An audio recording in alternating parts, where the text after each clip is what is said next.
What if I told you that you're on a path to irreversibly ruin the rest of your life with video games?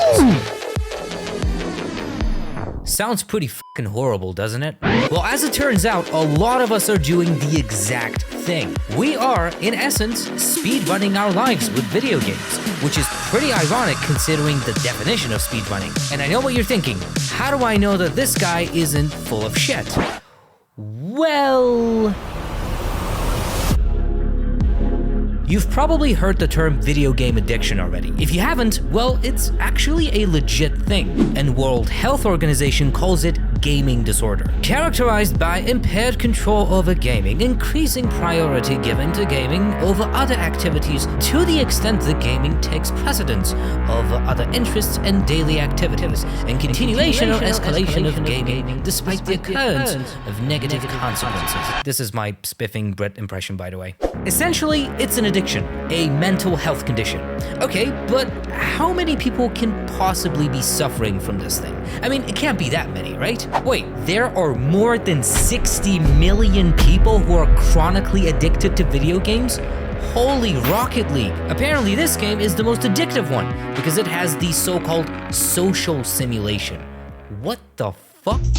Okay, so far we've established that this thing does exist and it's rather serious. But what can actually happen as a result of being addicted to games, aside from the obvious health issues? And how do I know if I am also addicted? Well, as it turns out, it's actually kind of easy. You see, it's not really about what you do when you're playing games, but what you do outside of that. Someone who's addicted to games spends next to no amount of time doing other things, like socializing, physical activities, or even just being outside. It's pretty clear to see just how quickly one could lose all their actual friends outside of gaming, all their actual money outside of being able to buy Funyuns, and their health, spending more than 3 hours a day just sitting on their fat ass developing all sorts of health issues. It's important to mention that in order to know if you have gaming disorder for sure, you need to be actually diagnosed, like clinically.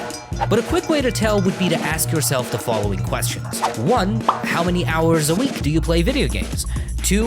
What do you do outside of that and for how long? And 3. Are you developing in other areas of your life? If the answer to these questions are more than 20, not a lot, and no, then congratulations, you're an addict. You are speedrunning life itself. And before you know it, the world is just gonna pass you by. Or is it?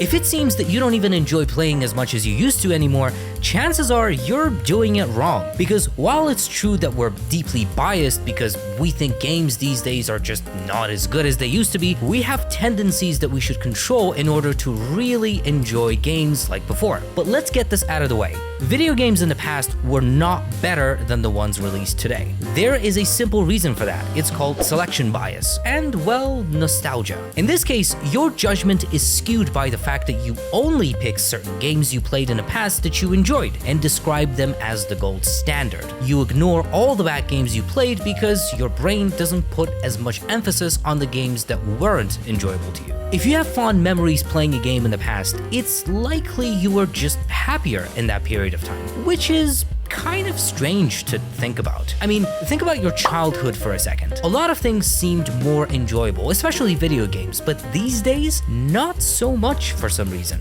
And this brings us to the next point. Resources are limited. Your time, money, and effort are not endless. When you had less responsibilities, you could afford playing games for hours on end, hang out with your friends, and get absorbed in your hobbies. But now, you can't do the same, nor should you do the same really, because you have to keep in mind that allocating resources in one area means sacrificing the other areas, and you need to make wise decisions to do everything effectively. In my case, I have a puny amount of time to spend on video games, so I have to make sure that what I pick is actually worth playing, because there are more games than ever and option paralysis is a real thing. Oh, you want to know what else is a real thing? Subscribing to this channel.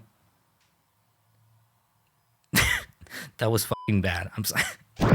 Valuing your time means getting to the nitty-gritty. If you're avoiding problems in your life and trying to escape reality, take a second to come up with a basic plan to at least manage your time better. Let's say you spend 2 hours playing, then just 30 minutes thinking and planning other aspects of your life. There are no sudden moves or cold turkeys, just shifting your time and effort bit by bit and setting boundaries. So in a way, this is about respecting yourself and your time. When you do that, you suddenly feel a lot more productive and alive after a day of actually living and not escaping anything. One quick and easy way of achieving this is by setting a time to dedicate to gaming and, well, sticking to it. You start registering this as fun and relaxing time and legitimately enjoy doing it, even if it's just for an hour or two. If something's important to you, you will find the time to do it. The same goes with everything else, but gaming feels a lot more enjoyable if you have a sense that you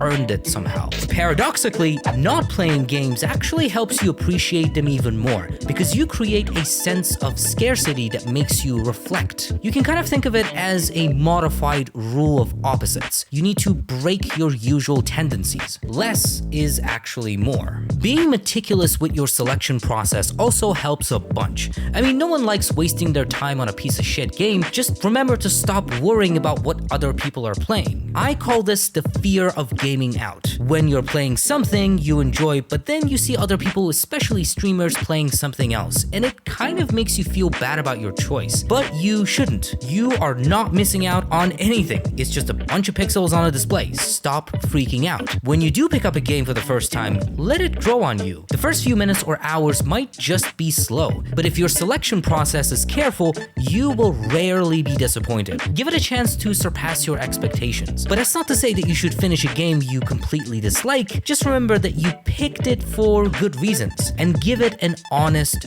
open-minded go. Then when or if you finally get there, you feel as though it's an extension of you. You will rejoice the long-lost feeling of actual experience when you finish the game.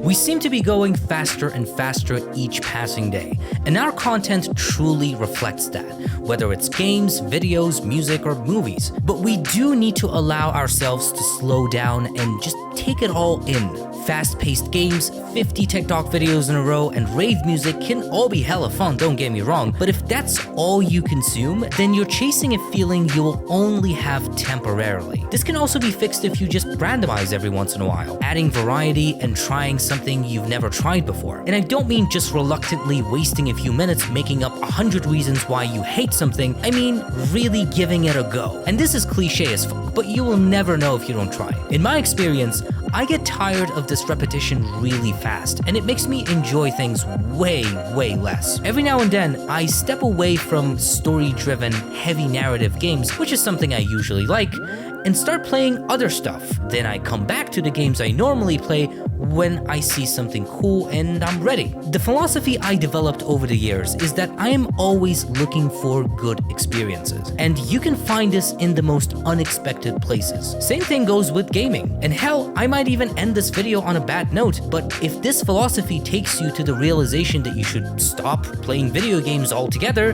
then do it. No one is forcing you to do anything. There is nothing you're supposed to be doing or enjoying. So give yourself a little bit of time to reflect and figure this one out. In the meantime, this is what you can watch. It's either here or here.